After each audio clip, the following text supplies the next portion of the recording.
Manju bhai, Yes, good morning. good morning, good morning. Should we begin? Yeah, can you wait for 2-3 minutes? Yeah, we can wait for some time. Yeah. No problem. Yeah. Just let me clear out something. Okay. Good morning. Good morning, Avnish bhai. Good morning. Good morning, Nancy ji. Basically, today is Dhanteras Oh, it's a festival day. festival day, and Right. it's evening time. Then mostly people are in market and home. No problem, no problem. I think we are recording the classes now, so people can, those who are interested, they can go back and look at it. Yes. Manju, you reached home? Yes. Good, Here, good. heavy rain and Oh, lightning on. No power. Low power, na? So I am playing with the mobile. Oh, that's why, huh? Yeah. I'm in Siddipet factory right now, as you know. And Yes. Datu is also here, but I think they are going somewhere, Okay. evening walk or something. Mhm. I was, Rajesh and I was thinking of inviting Datu, but then, I thought there will be a less number of people, no? So maybe Yeah. request Datu to join in the future. Yeah. So I think, Manju bhai, Yeah. we better begin Yeah. You because can start. people Yeah. those who would like to come, they can come and join, okay? Yes. Okay. So welcome you all today's Satipatthana talk session. So myself Manjunath Patkar, and now session is going to start by our Mangesh Davle. So please be with us, and we'll later on any questions we will ask end of the session. So this session is I'm going to hand over to you. You can start. Thank you.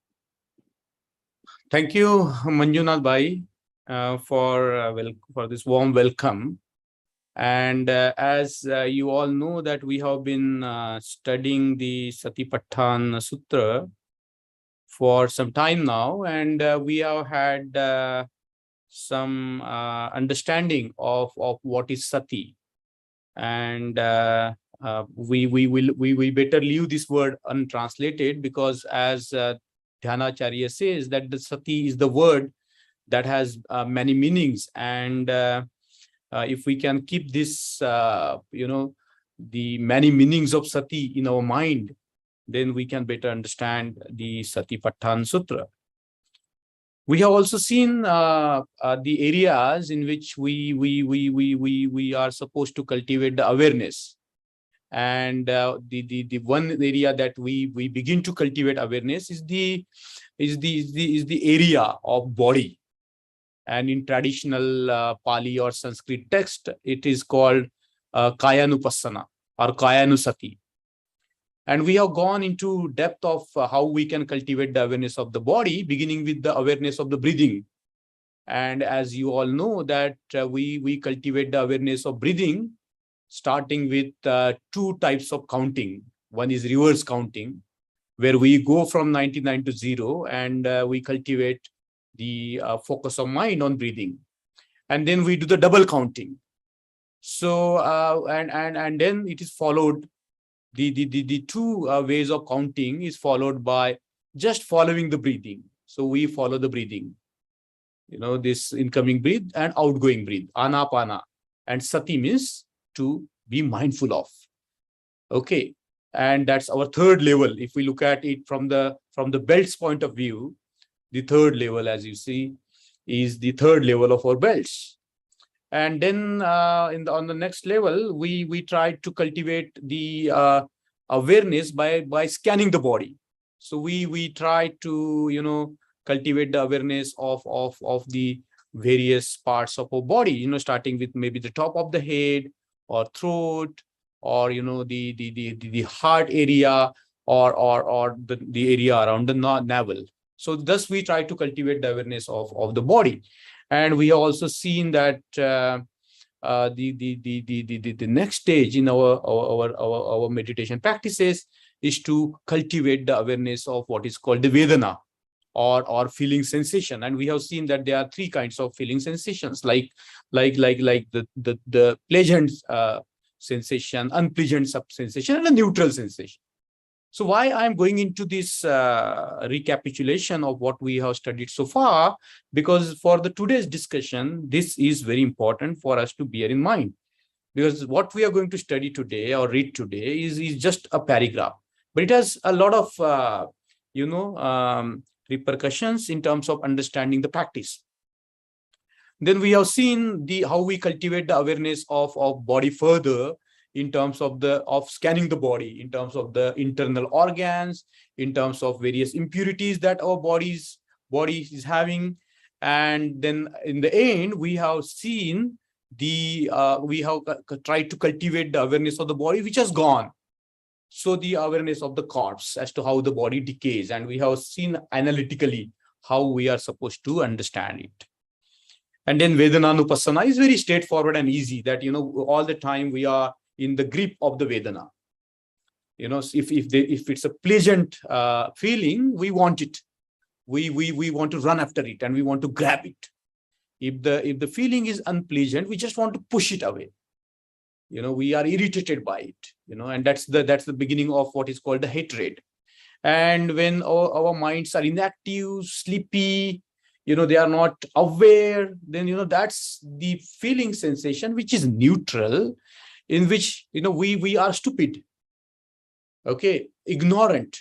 So these three poisons, which are called raga, dosa, and moha, the lust or the hatred and delusion, not able to see the way it is. Delusion can also be seen as not able to see the way it is. And therefore, in Satipatthana Sutta, the Buddha says that we have to be aware as it is, the body as it is, the Vedana as it is, the mind as it is.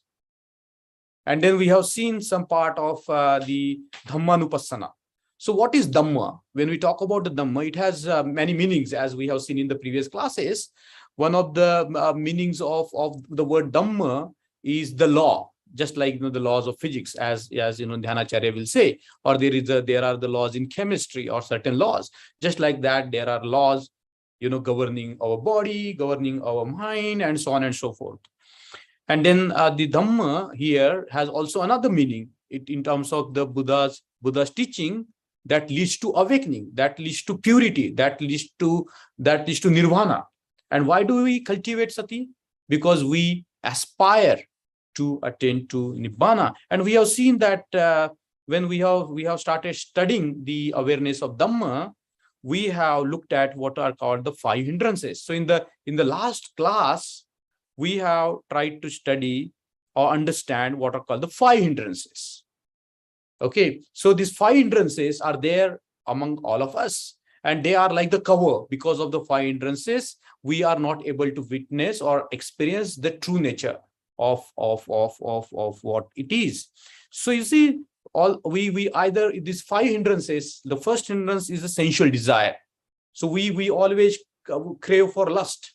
Our senses are always running after their objects.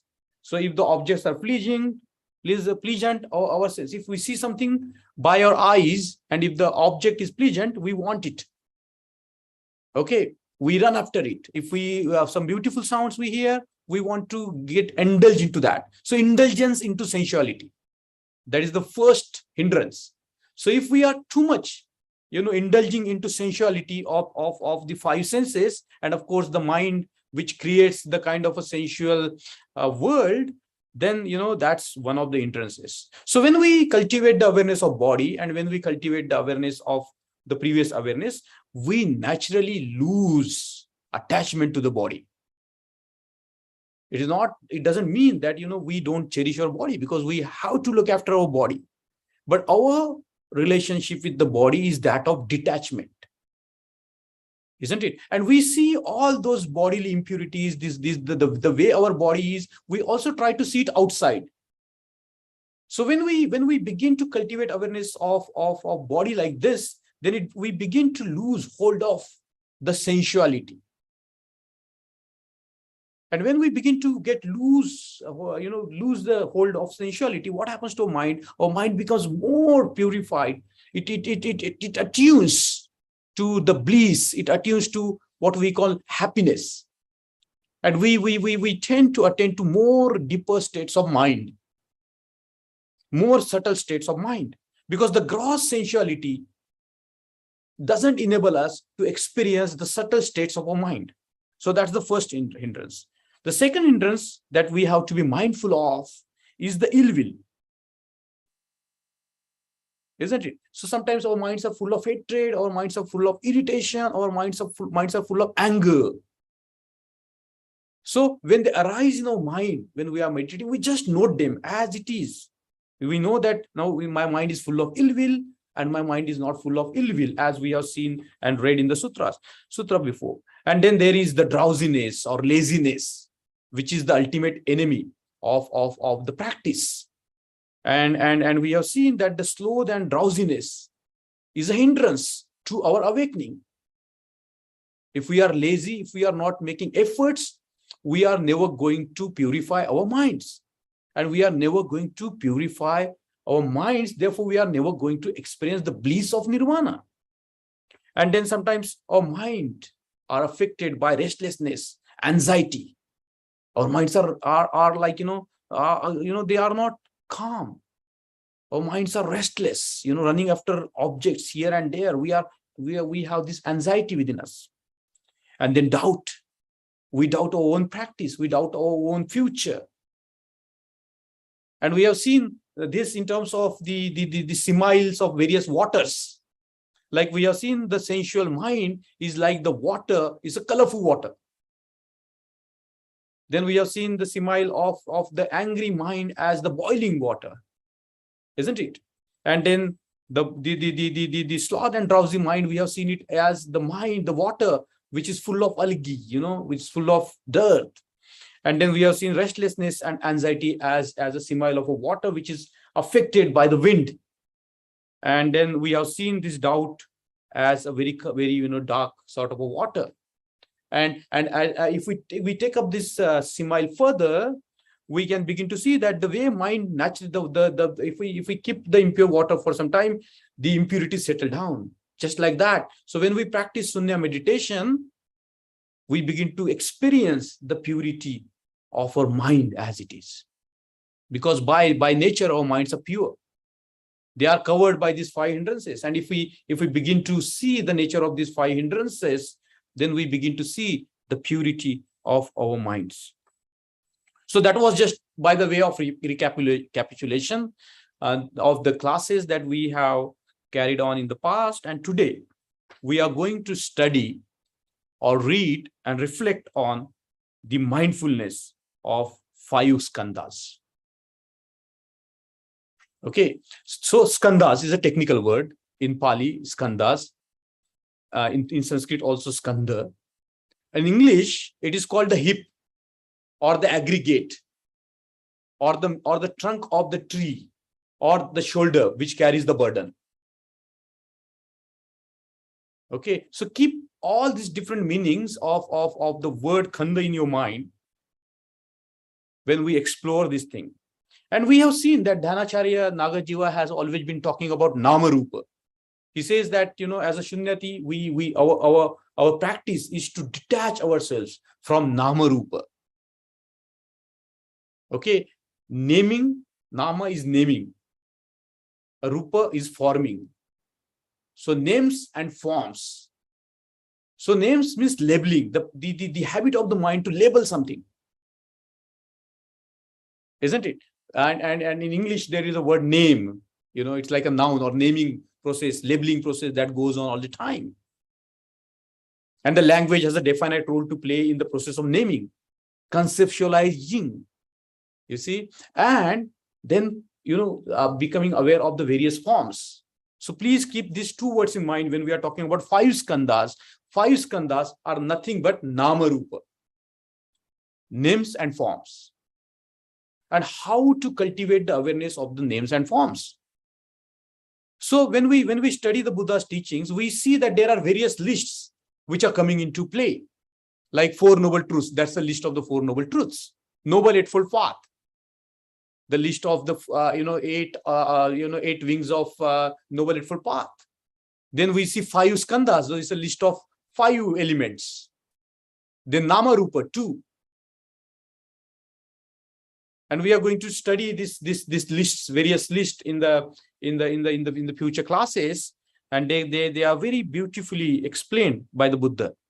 So when we are trying to cultivate the awareness of 5 skandhas, we have to bear in mind what are those skandhas. So let's look at Nama Rupa, naming, names and forms. Now naming is a psychological process, and experiencing the physical word, materiality of something, we are just using the word to understand what are the names and forms. So the first skandha among the 5 skandhas is called the Rupa skandha. Okay, means materiality. If we have to use the word in English, materiality. So, if in all this, Greek philosophy or Indian philosophy, any philosophy you go, they wanted to find out what are the prime substances by which we are made and the world is made. And all these cultures ended up, calling it as the earth element. Okay, water element, fire element, and the air element. So these 4 are called the Mahabhuta, the primary elements by which everything in the world is composed of. Okay, and it's not that the earth element can stand of its own, or the water element can stand of its own, or the fire elements can stand of its own, or the air elements can stand of its own. If you look at it in terms of the physics, like solidity, the quality of being solid, the quality of being liquid, the quality of being in the plasma state. The fire is in the plasma state. The quality of being in the gaseous form, in the gas state, isn't it? So if we look at this Rupa skandha in terms of the 4 major constituents by which everything in the world is constituted, composed of. The important word is composed of. So when we cultivate the awareness of Rupa skandha, and we have been cultivating the awareness of Rupa skandha for some time now, when we are cultivating the awareness of the body, because the body is the Rupa skandha.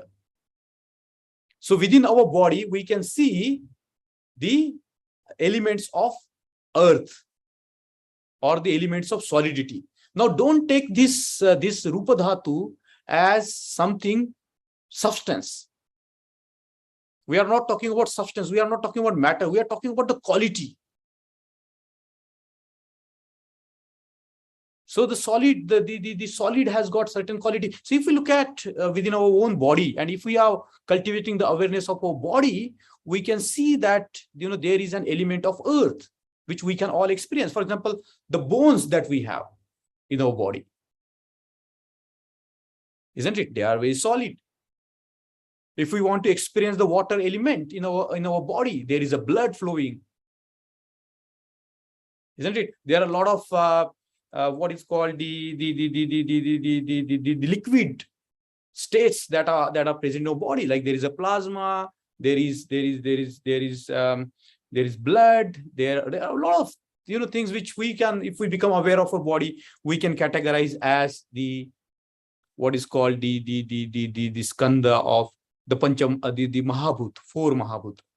We don't take into consideration Akash, the space, because without space they cannot stand. Okay, so when we cultivate the awareness of Rupa skandha or Rupa, we can experience these all elements within our own body. There is a motion in the body. There is an energy in the body. So the plasma state, or what is called the fire. So when we look at these 4 elements, we don't take them as something concrete. We take them as qualities, as the processes.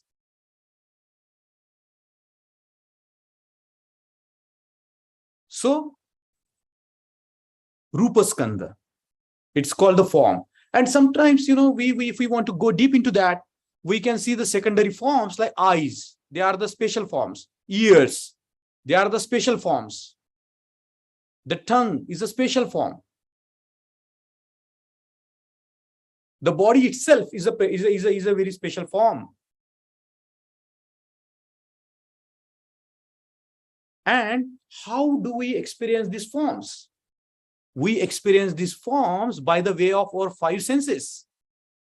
We look with our eyes and we see various shapes.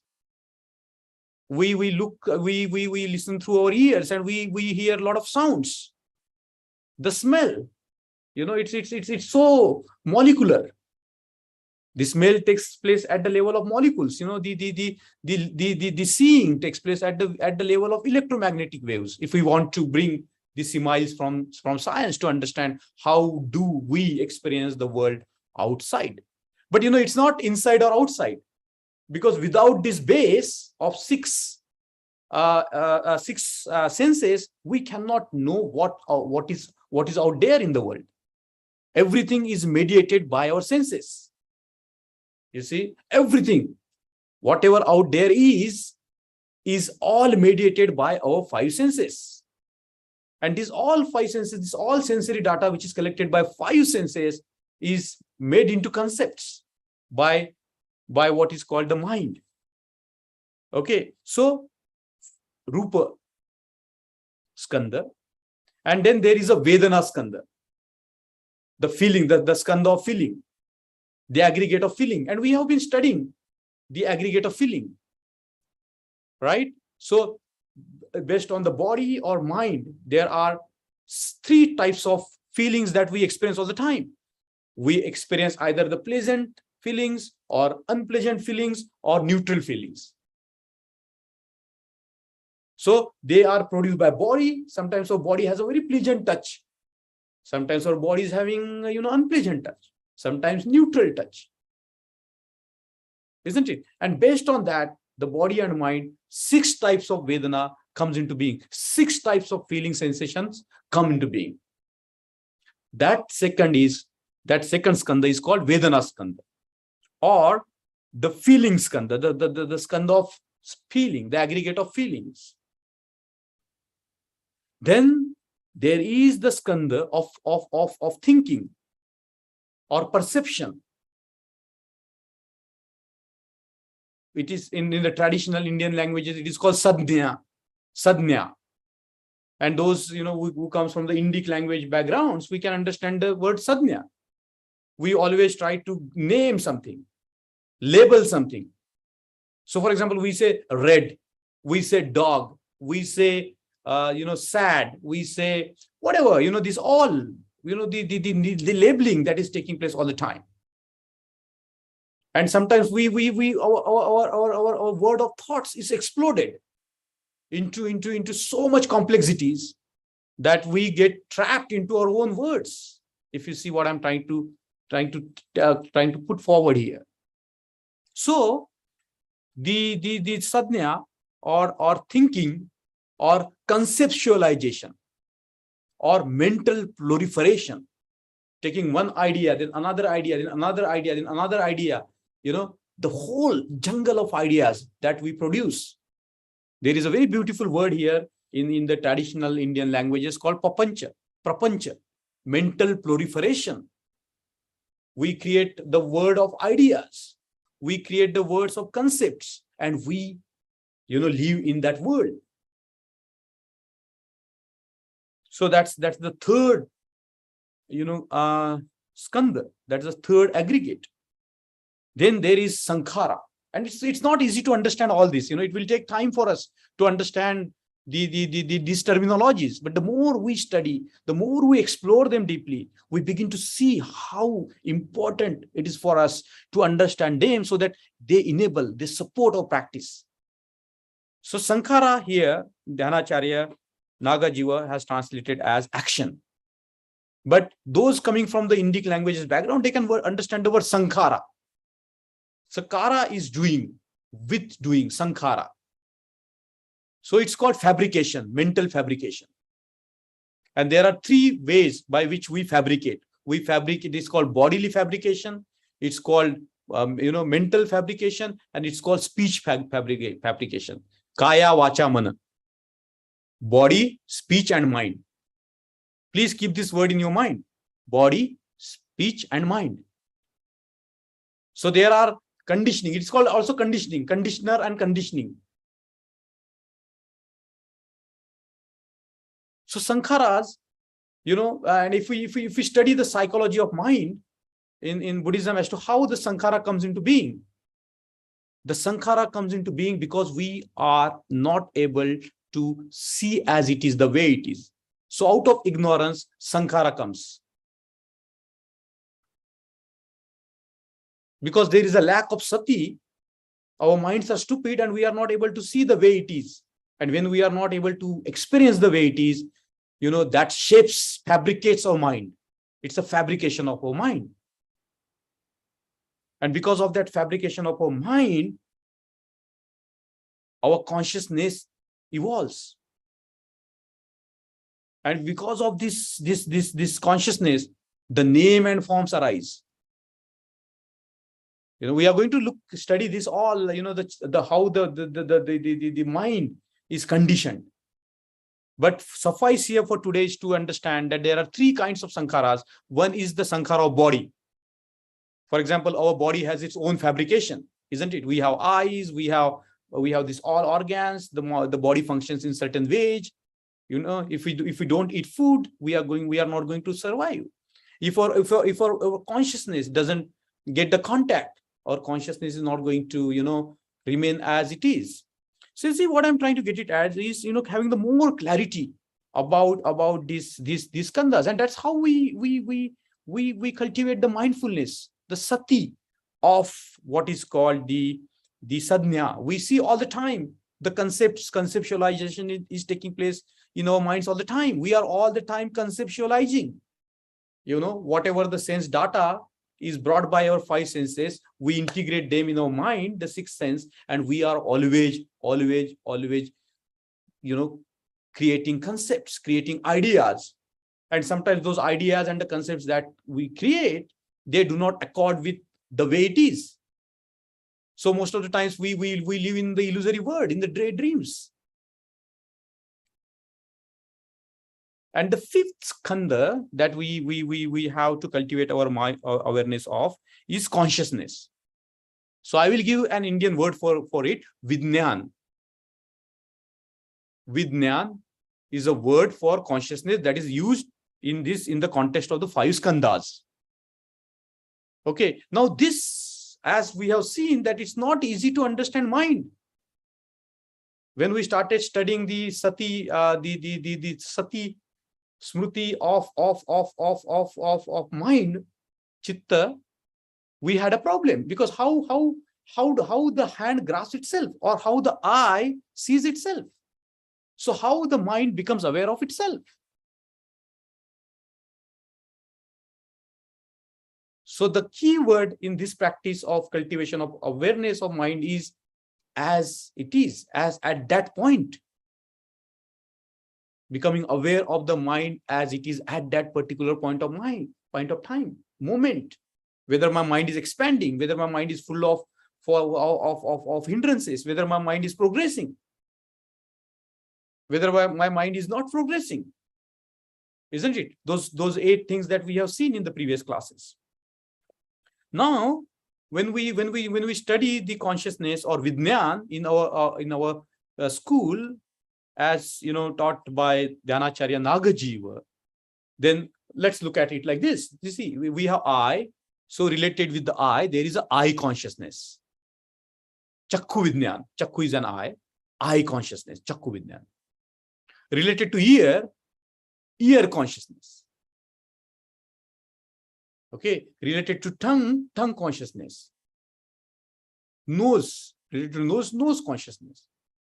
Body consciousness. You see, so these 5 sense doors have the 5 consciousness related to that. So this forms the 5 Vijnana, 5 consciousnesses. The 6th is Manovigyan. where everything, this cognizing takes place, where this conceptualization takes place, where this naming and labeling takes place. I'm sad. This is white. This is red. This is blue. This is me. This is not me. Happens at the next level, where in the traditional term, it is called ego consciousness. That's the level of what is called the manas. And the eighth level of consciousness is called the alaya vidyan, or the storehouse consciousness. You see how we begin to understand this eight. For today's discussion, it's very important. It's sufficient for us to keep this various the levels of consciousness in our mind. I will repeat it. The five consciousnesses related with our five sense doors: eyes, ears, nose, tongue, and body touch. Five. And all the the sensory data is brought together, and it's cognized, labeled, named in mind, manovigyan. It's called this manovigyan, the mind, the mind itself. And then we have this continuous sense of experience of ego, that there is some I which is experiencing everything. There is some I which is doing all the things. And in the traditional Indic languages, it's called I making, ahankar, or me making, mamamkar. All the time this process is going on. Me, mine. This belongs to me. This is mine. This is me.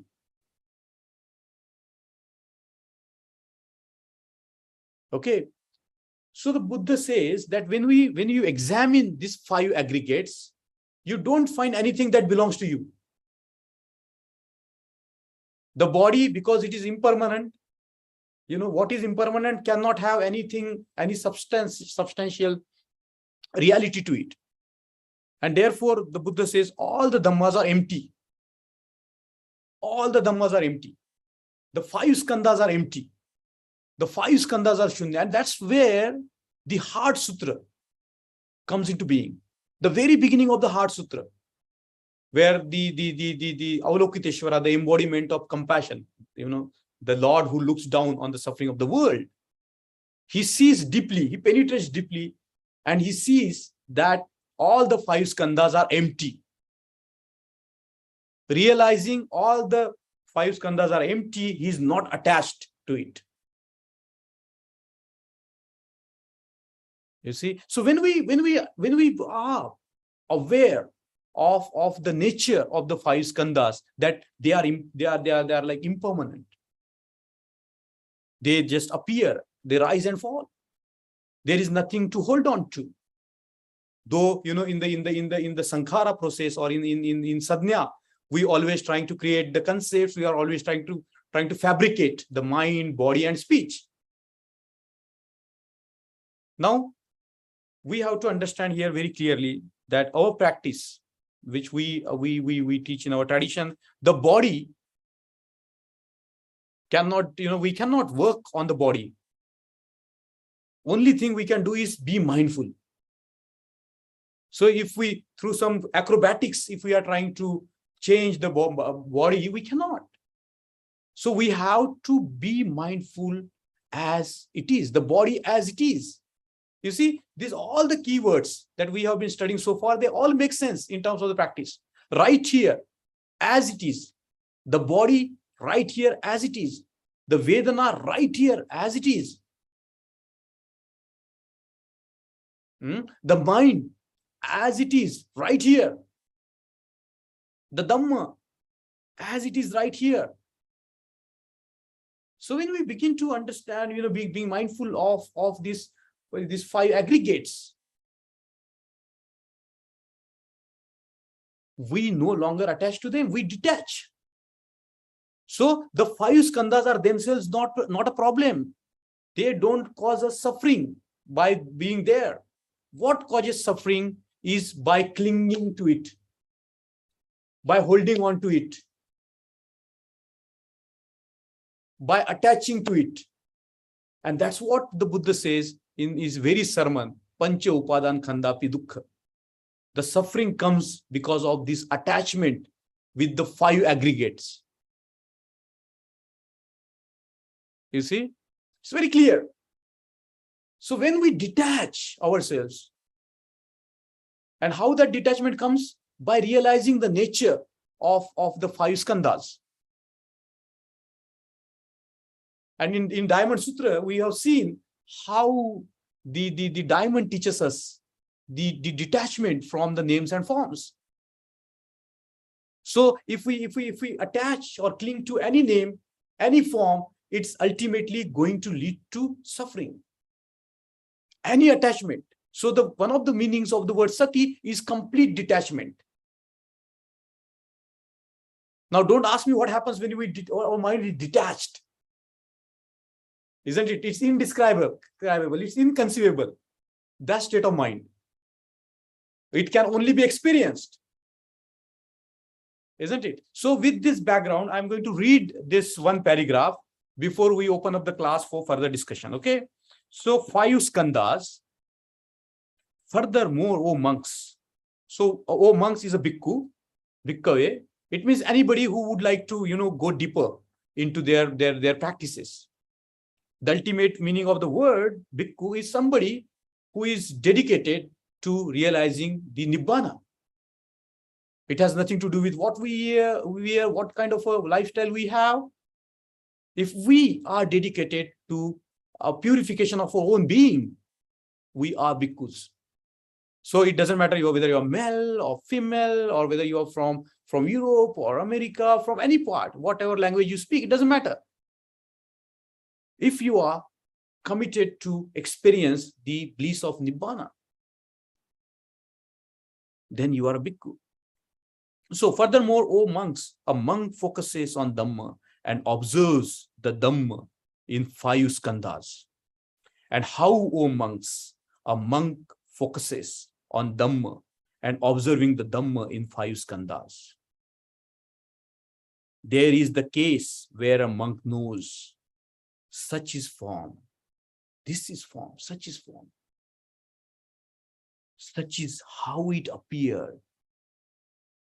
Okay, so when we practice deeply the Sunya meditation, we can see, we can identify, this is form, this is how, such is how it appeared, such is how it ceased, because whatever has appeared is going to cease.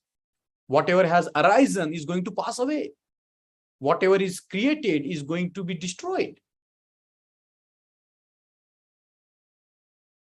Because everything is conditioned, composite. As we have seen in Diamond Sutra, that the composite things are bound to disintegrate. Because we are composite of the 5 skandhas. We cannot go on forever like this. So it's going to arise and fall away when the conditions are not there. Depending on the conditions we are sustaining, but when the conditions are gone, this whole body and mind will disintegrate.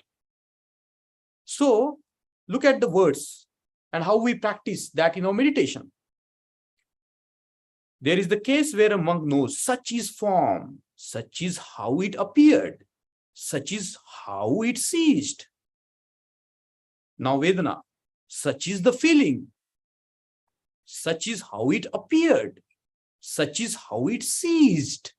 You see, we see the emergence of the form, of the rupa, and we see that it has appeared, and we are mindful that it has ceased. Such is the feeling, such is how it appeared. So as I was talking about the forms, we cannot change our body by acrobatics. Likewise, we cannot change our feelings by cultivating feelings.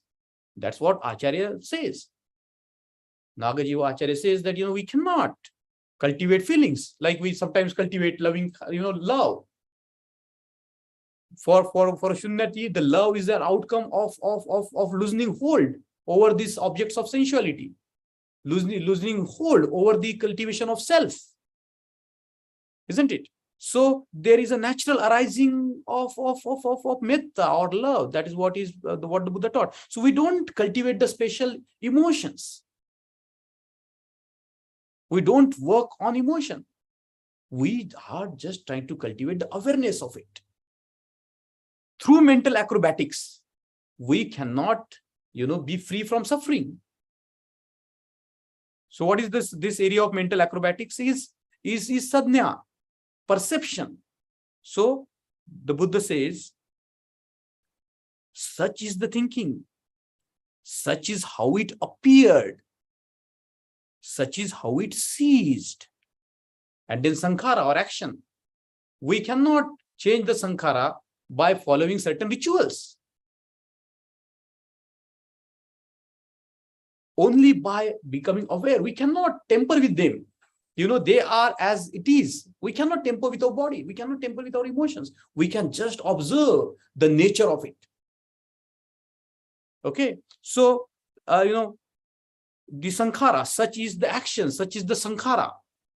The mental action, the bodily action, the action by our speech. As I told you, 3 kinds of sankhara. Such is the action, such is how it appeared, such is how it ceased. And then the 5th skandha, such is consciousness, such is how it appeared, such is how it ceased. So we just, as Dhanacharya says, we observe our mind. We don't train our minds. We just observe the mind as it is. And we see that, certain phenomena arises, Dhamma arises and passes away. And I told you that the Dhamma is a polyvariant word.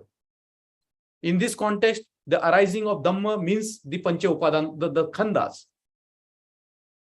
It's a very flexible word. The word Dhamma is a very flexible word, isn't it? So we see here that the arising of the Dhamma of what? Dhamma of appearance and the Dhamma of cessation.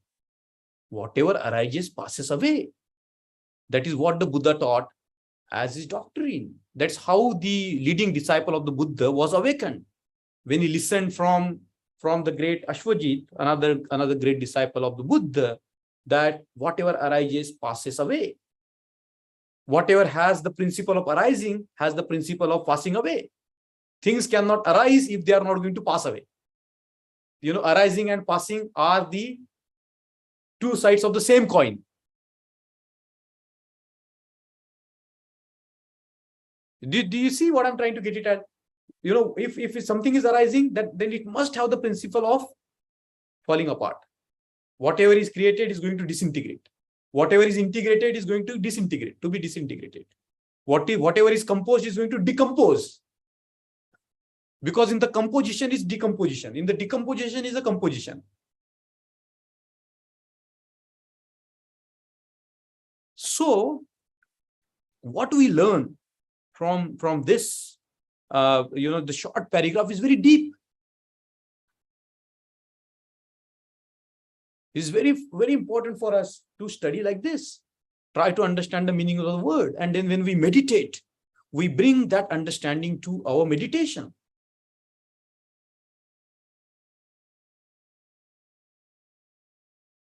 So 5 skandhas are empty, are shunya. Nama Rupa is a shunya. They cannot be separated from shunya, and shunya cannot be separated from Nama Rupa. Isn't it? Like they are like, the shunyata and Nama Rupa, a little bit complex to understand. The emptiness, because of emptiness, everything is possible. If the things were not empty, nothing would come into existence. Because it's all interrelated, it's all procedural. It's not substantial. Please bear this in mind, that we are not talking about substance. We are talking about the processes. We are talking about the various phenomena arising and falling away. Okay, so this was it about the cultivation of awareness of 5 skandhas. And I'm going to read it again, and we are going to stop here for any comments or discussion. Furthermore, O monks, a monk focuses on Dhamma and observing the Dhamma in 5 skandhas. And how, O monks, a monk focuses on Dhamma and observing the Dhamma in 5 skandhas. There is the case where a monk knows. What does one knows?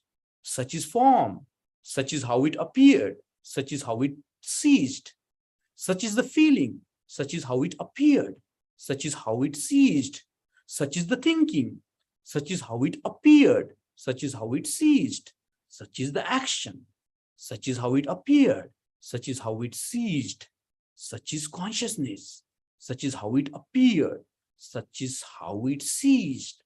Just so, O monks, a monk focuses on Dhamma and observing Dhamma in 5 skandhas. So if we are a little bit perceptive, we can understand that this is itself a practice of Satipatthana, 4 Satipatthana.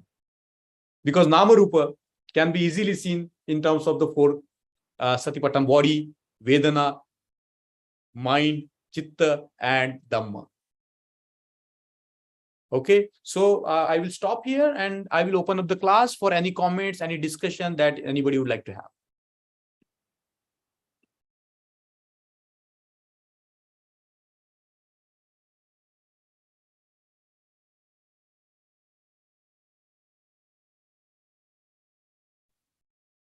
Nancy, you have Thank you any? so much for a wonderful session. Yes. So anybody want to ask anything, please raise your hand. We will give you unmute. Lots of people, they are having a co-host. You can ask the questions.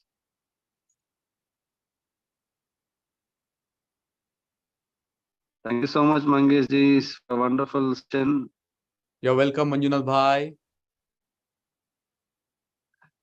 So if there are only 2 possibilities. If there are no questions, either my explanation was very clear, or it was so confusing that you cannot ask any questions, right? Right. Okay, But okay. I think no, my session is very clear and very understood. Okay. I think Nancy has raised her hand. Okay. Yes. Good morning. Thank you so much for your teaching.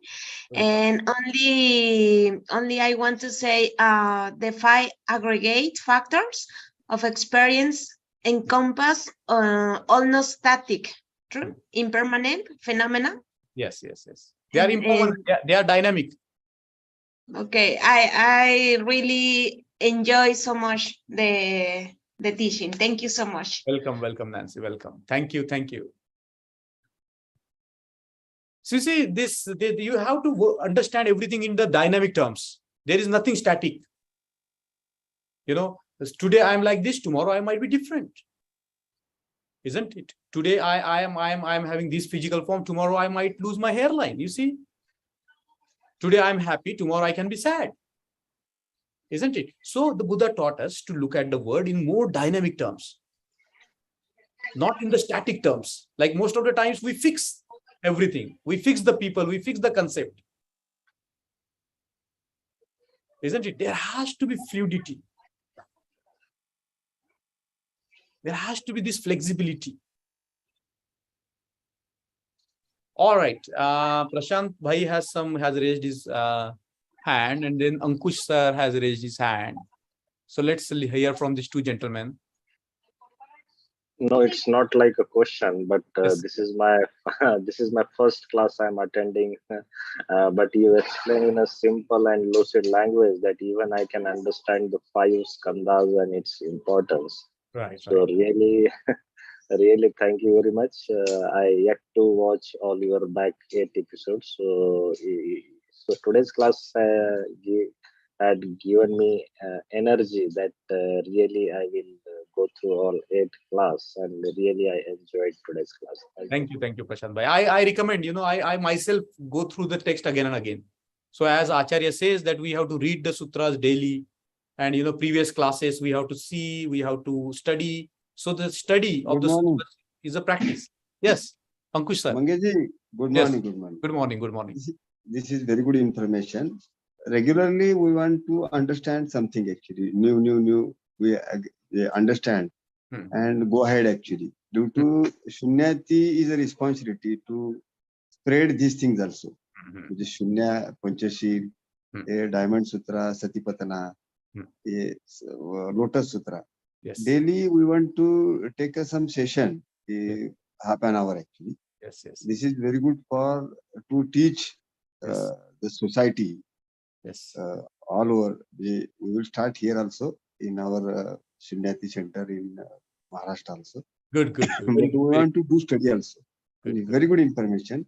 Yes. And I have some understand. When regularly we want to attend actually this Yeah, session. yeah. Please. Thank you very much. Thank you very much. Yeah. There are links to our previous classes, and I request all of you, whenever you get time, to go back and listen and study. Yes.